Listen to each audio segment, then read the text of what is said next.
Alhamdulillahi Rabbil Alamin. Hamdan syakirin, hamdan na'imin, hamdan bini'amahu wa yukafi'u mazidah. Alhamdulillahilladzi qad a'ta'na ni'matan wa hidayatan hatta nastati'a wa an najtami'a fi hadzal makanil mubarak. Thumma saniyan salatan wa salaman ala Rasulillahi sallallahu alaihi wasallam. Allahumma salli ala sayyidina Muhammad wa ala ali sayyidina Muhammad. Fa ya ayyuhal hadirun, inni usikum wa iyaya bittaqwallah wa ta'atihi la'allakum turhamun. Ya ayyuhallazina amanu taqullaha haqqa tuqatih wa la tamutunna illa wa antum muslimun. Fasma'u qala Allah ta'ala fil Qur'anil Karim. A'udzu billahi minasy syaithanir rajim. Bismillahirrahmanirrahim. Ulaika 'ala hudan mir rabbihim wa ulaika humul muflihun. Thumma qala Allah ta'ala aidan fi suratil ukhra. Subhanalladzi asra bi'abdihi lailan minal masjidil haram ilal masjidil aqsa alladzi barakna haulahu linuriyahu min ayatina innahu huwas sami'ul basir. Sadaqallahul azim.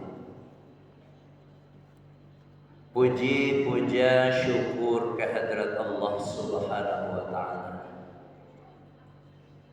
Salawat dan salam li baginda Nabi Muhammad Rasulullah sallallahu alaihi wasallam.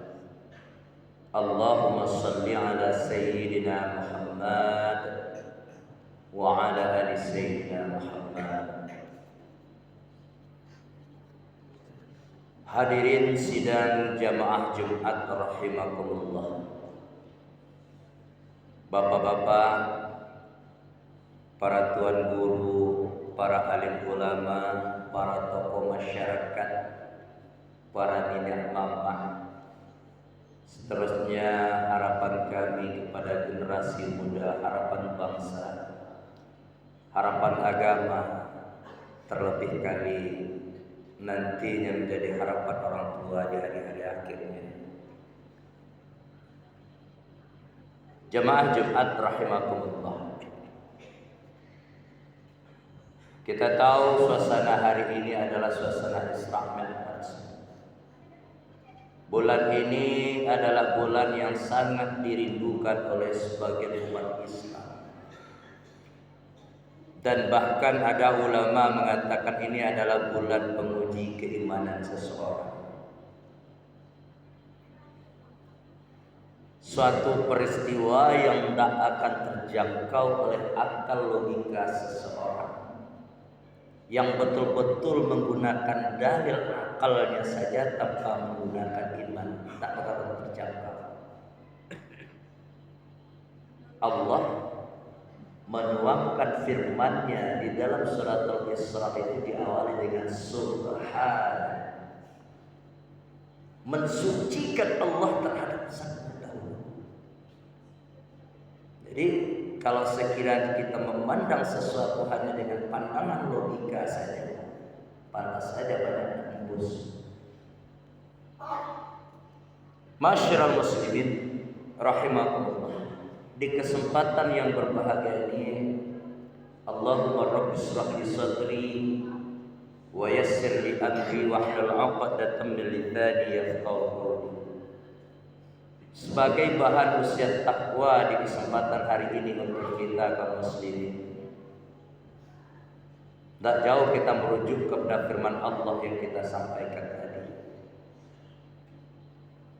Namun dalam hal ini khatib tidak akan berbicara panjang lebar tentang hikayah, sejarah. Kita terpatok kepada hikmah dan tujuan saja. Apa perlunya saat-saat ini, zaman-zaman ini kita perlu kembali ingat tentang Isra Mi'rajnya Nabi Muhammad Rasulullah SAW. Di samping Allah nyata-nyata sampaikan yang pertama dengan tujuan linuriyahu min ayatina. Pak, Allah memperlihatkan sengaja kepada seorang hamba tanda-tanda kebesaran yang dimiliki oleh Allah. Itu banyak kita yang lupa sekarang. Itu mana banyak kita yang lupa. Dengan berdalih bermacam cara, dengan berdalih bermacam problem, dengan berdalih bermacam kegiatan aktivitas. Contoh, nggak usah kita macam-macam. Suatu waktu kita dipertemukan dalam 1-2 kegiatan yang harus kita pilih dalam satu waktu. Contoh ini, tanpa menyebut sebuah objek. Kata atasan, ini harus dikerjakan hari ini juga.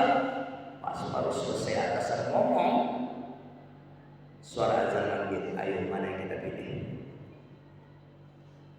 Ini salah satu bentuk contoh yang kita kemukakan itu akan menantang diri seorang hamba yang beriman kepada Allah nantinya. Mana yang kita pilih? Banyak lagi hal-hal yang akan mengurangi, yang menurunkan derajat keimanan seorang hamba kepada Allah Subhanahu wa Ta'ala. Jadi Allah memperlihatkan kebesaran.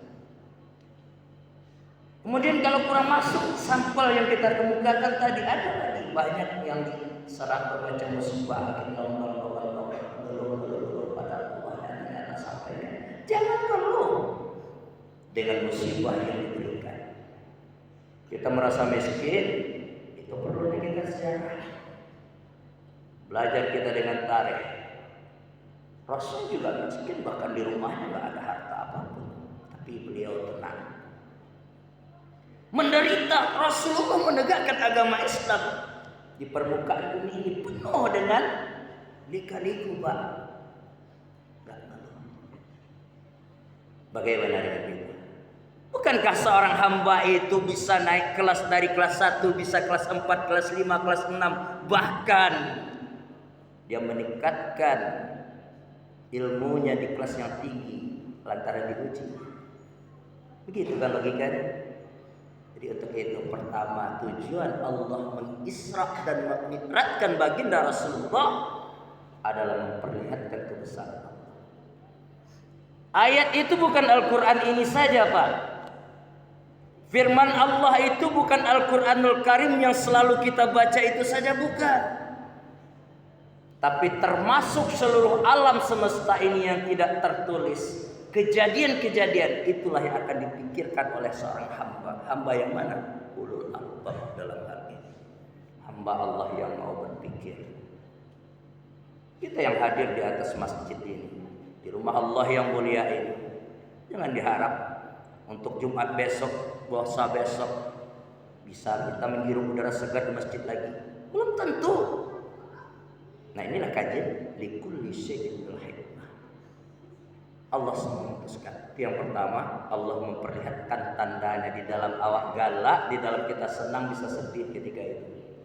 Kuasanya Allah. Yang kedua, Allah sengaja terisra dan mi'rajkan baginda Rasulullah itu untuk jemput perintah ibadah salat. Gunanya apa itu? Kaum muslimin rahimakumullah, biar ada tanda bentuk barometer di antara kaum-kaum nabi-nabi sebelumnya. Dan yang membedakan seorang yang beriman dengan yang tidak. Jadi Bapak kaum muslimin rahimakumullah, kalau masih ada hingga saat ini anak kita yang enggak sholat, tanggung jawab untuk kita ini dijemput. Kalau awak naik haji, ayat aja. Itu bisa saudara. Kita mau puasa, Allah turuh di dalam firman-Nya. Apalagi berzakat, Allah suruh. Ini salat. Dijemput oleh kekasih yang tercintanya, bolak-balik dari Sidratul Muntaha hingga ke bumi lagi, Pak. Nah, sekarang kita selaku umatnya yang katanya cinta kepada Rasulullah masih saja remehkan salat. Nah, kembali kepada kita individu masing-masing. Begitu rugi seorang hamba. Yang ketiga, tak lain dan tak bukan meningkatkan iman dan takwa kepada Allah Subhanahu wa taala. Bukan iman saja, bahkan takwa dalam hal ini, karena makom yang tertinggi itu takwa kaum muslimin. Dalam hal ini, Bapak-bapak sidang jamaah Jumat rahimakumullah, kata Imam Abu Al-Hasan As-Sadi radhiyallahu anhu dalam kitab Al-Hikam ini itu dijelaskan, orang-orang yang bertakwa itu ada 5 hal yang dekat pada dirinya. Pertama, kita taruhlah tanda gitu ya. Orang ini kalau dia takwa katanya, fi aimakanin kana, dimanapun dia berada, dia selalu memiliki semangat yang tinggi, Pak. Semangat yang tinggi. Bukan berarti semangat untuk dunianya saja, tidak. Setiap aktivitasnya diiringi dengan untuk dunia, bahkan akhirat kajarannya juga. Selaku rais kepala, dia akan selalu memicu bawahannya. Dia akan memperlihatkan contoh yang baik kepada bawahannya, tidak untuk mempertampakkan wibawa kepada bawahannya, tapi juga dipersaksikan kepada Allah Subhanahu wa taala. Itu semangat. Ini dia yang pertama. Pasti kita semua ingin mendapatkan kita takwa. Kemanapun kita berada, kalau iman saja yang kita perkuat, Pak, tanpa ada takwa ujungnya. Banyak orang yang beriman itu juga nyolong. Hati-hati. Fantabih. Yang kedua, orang yang takwa itu selalu berhati-hati dan selalu menjaga dirinya. Masing-masing kita ini pemimpin. Setidak-tidaknya pemimpin untuk diri kita. Kalau memang kesempatan ada pada diri kita, jangan anggap kita ini ada selalu. Jangan anggap kita ini selalu langgeng. Di samping kita ada, banyak orang menyaksikan tanpa kita sadari bahwa ada yang selalu mendampingi kita. Yang nyata mungkin bisa kita tipu, tapi ada 2 yang tak bisa kita tipu. Orang yang nyatakan diri kita sendiri, kemudian kita yang memiliki diri sendiri yang punya hati. Bapak-bapak saudaraku kaum muslimin rahimakumullah. Yang ketiga kata Abu Al-Hasan, taat dan memahami dirinya itu sebagai seorang hamba. Maksudnya di sini Bapak kaum muslimin, apapun bentuk kita, apapun yang kita rasakan, apalagi kita memiliki harta benda, kekayaan, gagah, perkasa, mewah, semuanya titipan. Semuanya titipan. Semuanya akan berakhir. Ma huwa syai'ul ladzi laisa lahu bidayatun wa la nihayah. Siapa sangka hari ini kita ketua? Siapa sangka hari ini kita hartawan? Orang yang kaya raya, dengan izin Allah, kekuatan Allah, semuanya akan bersingkir, dibalikkan. Itu yang dimaksud dengan sadar dan memahami kita akan kesanggupan kita, bahwa kita adalah seorang hamba. Kemudian dia melaksanakan kewajiban. Kewajiban di sini kaum muslimin rahimahullah, kata Imam Abu Al-Hasan, bukan disuruh karena siapa-siapa, tapi betul-betul lahir pada diri kita. Ibadah yang kita lakukan bukan kewajiban kita yang kita anggap hendaknya, tapi sebuah kebutuhan. Karena itulah yang akan menjadi cermin penerang untuk kita di alam kubur nanti. Bapak baca Al-Quran, jangan niat didengarkan orang Pak, walaupun bagus suaranya, tapi ingat, berusaha bangkit ke dalam diri kita masing-masing. Bagaimana candu hendaknya membaca Al-Quran itu. Menjadi candu, teman-teman, suaranya bagus biar didengar orang. Oke, sebagai motivasi awal mungkin ya. Tapi di akhir-akhirnya ingat, itu ibadah yang akan membimbing kita, yang menjadi penerang kita di alam kubur nantinya, semua kita akan mati dari alam al-akhir. Menghargai seluruh nikmat Allah. Jadi seperti yang kita sampaikan di awal-awal tadi, walaupun kita sakit, walaupun kita melarat, walaupun kita miskin, ingat yang di bawah. Hari ini kita sakit-sakit, ngantuk-ngantuk gitu ya, mendengarkan khatib sedang khutbah, itu kerja setan.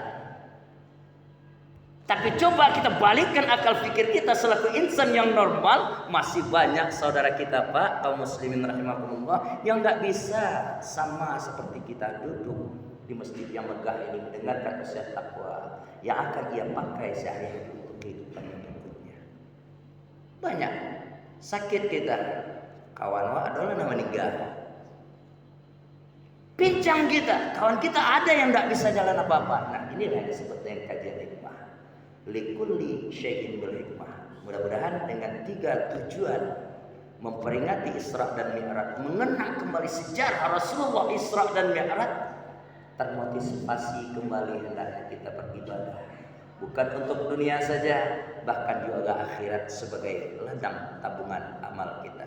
Banyak maaf aku qouli astaghfirukum fastabiqul khairat la barakallahu li wa lakum fil qur'anil azim wa nafa'ni wa iyyakum bima fihi minal ayati wa zikril hakim wa taqabbal minni wa minkum tilawatahu innahu huwas samiul. Alhamdulillah wa syukurillah wa la hawla wa la quwata illa billah. Alhamdulillahilladzi asra bi'abdihi laylan minal masjidil haram ilal masjidil aqsa alladzi barakna hawlahu linuriyahu min ayatina innahu huwas sami'ul basir. Asyhadu an la ilaha illallah al-malikul haqqul mubin Muhammadur Rasulullah Shadiqul Wa'dil Amin. Allahumma salli ala Sayyidina Muhammad wa ala ali Sayyidina Muhammad kama sallaita ala Sayyidina Ibrahim wa ala ali Sayyidina Ibrahim wa barik ala Sayyidina Muhammad wa ala ali Sayyidina Muhammad fil alamina innaka Hamidum Majid.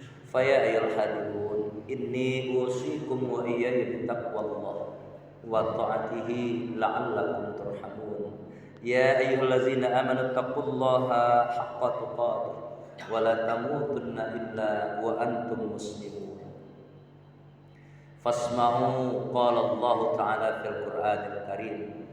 A'udzu billahi minasyaitonir rajim. Bismillahirrahmanirrahim.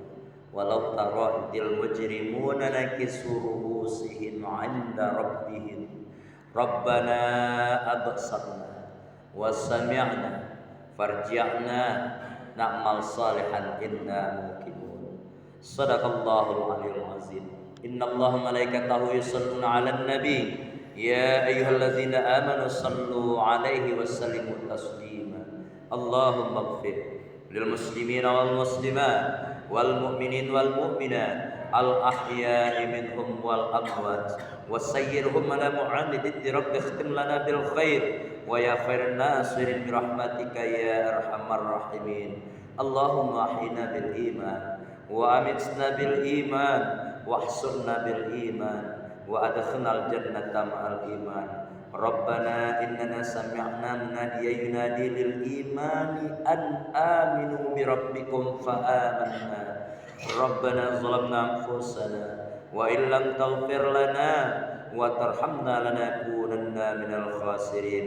ربنا آتنا في الدنيا حسنة وفي الآخرة حسنة وقنا عذاب النار والحمد لله رب العالمين. عباد الله إن الله يأمر بالعدل والإحسان wa itaizil qurba wa anil fahsya'i wal munkari wal baghi ya'izukum la'allakum tazakkarun wa la zikrullahi akbar. Aqimissalam.